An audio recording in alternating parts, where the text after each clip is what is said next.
Bellevue police arresting 4 men this month in connection to that murder. One of them reportedly undocumented. And then last month, the body of 16-year-old Juan Carlos Con Guzman, who was pulled out of the Green River in Auburn. And this week, detectives arrested 2 men for his murder. ICE says at least one of those suspects is undocumented. So we want to bring in Brandy on this. You've been covering the sanctuary debate for some time, and ICE says this is evidence that these policies make our communities safer. Less safe, yeah.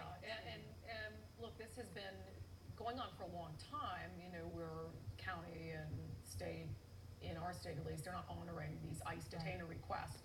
But it's really clear that ICE has felt like, or has been given direction that we're going to speak up. We're not going to let these things go anymore. When we have a case that we believe could have been prevented, be it a rape or a murder, by not having sanctuary policies, we're going to say something and we're going to let the public know. We've seen a clear shift in the way that they've been dealing with these things. And so they pointed out these 2 murder cases to the press yesterday. And I want to go through, I'm going to focus on the Bellevue shooting case for the sake of trying to explain what's happening here. Because there were a lot of instances in this case where ICE requested a detainer on the suspect before the homicide happened, after the homicide happened, and it was ignored by the county. So I'm going to go through the timeline of this case. So the suspect we're referring to, Carrillo Lopez, in this case, let's go through the timeline quickly. So on March 15th, he's arrested and booked into the Des Moines jail. This is before the murder happened. The murder in question in Bellevue of 18-year-old Josue Flores happened on April 3rd. So he was already, go back to March 15th, he was booked into the Des Moines jail on something else. And at that time on March 15th, ICE had asked for a detainer. But of course, because of policies, the suspect is released. And on April 3rd, police believe he went on to assist in the murder of this 18-year-old. So then fast forward to April 4th. That same suspect is arrested on unrelated crime, booked again into that same jail in Des Moines. At the same time, ICE requests a detainer on him again. The detainer is ignored. He's eventually released. Let's fast forward again to April 18th. Again, he's arrested, unrelated charge. Again, ICE requests a detainer. Again, he's released. On June 9th, the same suspect arrested, suspected of committing a robbery in Bellevue. He's booked into the King County Jail. Again, ICE requests a detainer. Again, the detainer is ignored. Fast forward again to September 22nd.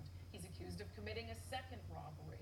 And then fast forward to September 30th, and the news that we shared with you on the show, you have the suspect arrested for these robberies, but also for the murder that happened all the way back on April 3rd. He's now being held in the King County Jail. So that gives you an idea of the back and forth. You have a suspect booked, ICE wants to hold him, King County won't hold them, and then they're released. ICE spokesperson telling us, as Carrillo Lopez's crimes increased in severity, I think we have a statement from ICE, as Carrillo Lopez's crimes increased in severity, local officials chose to release him time and time again over immigration detainers that could have taken him off the streets. The ICE spokesperson going on to say this is yet another example of sanctuary policies shielding criminal aliens who prey on people in their own and other communities from immigration enforcement. Now, what is King County saying about all of this?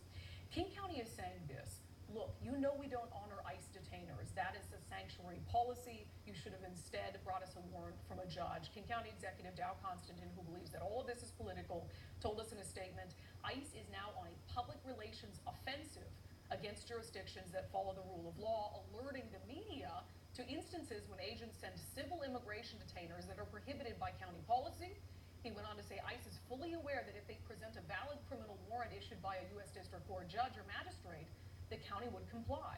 To be clear, we do not hold people against their will in our detention facilities unless ordered to do so by a judge. So you can see the pointing of fingers here for ICE saying you should have honored our detainers like other states and other jurisdictions do. King County saying, you know we don't honor these detainers. That's the law. Come to us with something else. Okay, so where do we go from here? Is there some sort of a compromise that can be worked out? Look, I don't see a compromise, to be honest, in the foreseeable future. I mean, not that there aren't compromises perhaps available, but you have ICE, which is very much operating differently under President Donald Trump. And you have our state, which has made a point to say that we are a sanctuary state. We believe in these policies, and we're not budging. You know, I can think of, on ICE's part, look, if they have a dangerous criminal who they believe is undocumented, and they know that the county is not going to honor an ICE detainer, then they need to bring the county a warrant from a judge, because they know that's the only thing the county is gonna honor. So if they believe we have someone who's dangerous, imminent threat, we need to get them out of the community, you have to come with a warrant, because they're just gonna toss out anything else. You know, the other compromise, and I hate to propose legislation, but could there be something in the middle where if you have a dangerous person, like let's say they've committed or are suspected of committing a violent felony, Like this guy. can you handle that case differently? Can you handle that case differently and say, okay, maybe we do work with ICE on this one to make sure that this person's removed from the country? This is something that ICE is going to continue to point out cases that they believe prove their point. And King County is going to continue to follow their sanctuary policies regardless of what ICE tells the public. It's disappointing to hear, though, when you ask if there can be a compromise and you say No, maybe not in the near future. It's a little disappointing. Yeah, I don't That'd be even think nice. the conversation is going to happen. Yeah. All right, Brandy.